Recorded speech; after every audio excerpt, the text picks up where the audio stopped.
Sembut Menteri Rangba Kejela, ubah Presiden Tensong, belong Chairman jong High Level Committee, hakasni balang jong katayo ule itu bak Sorkar Jela kelabetha ke Shillong Municipal Board, badi agat tenat penroisor, ban kemi benia abiang halor kejubab lembaga RTI, kabala kedau ba nagilai spa so puartli Longiing ke badan hathem Metor. Kidan hadu si spa so puartli ke basa abian.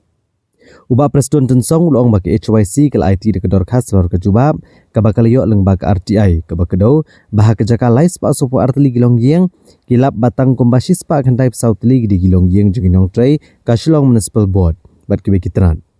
Kumta kalong kebadan kamban Jingpynshai kania bat kumta ulapa ra ke Jingtho sha CEO jong Shillong Municipal Board badio director katenat penroisor bagian Jingpynshai bagian ai ke Jingtip shu.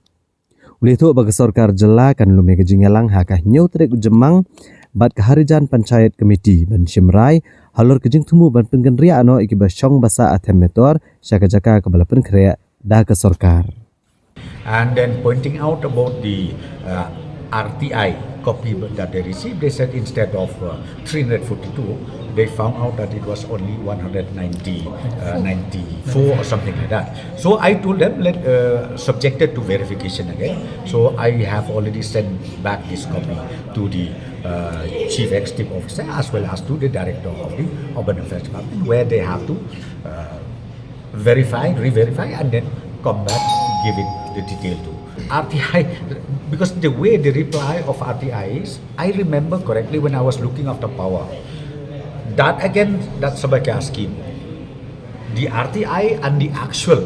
things that we have in the file is different. So I don't say that it is in totality correct.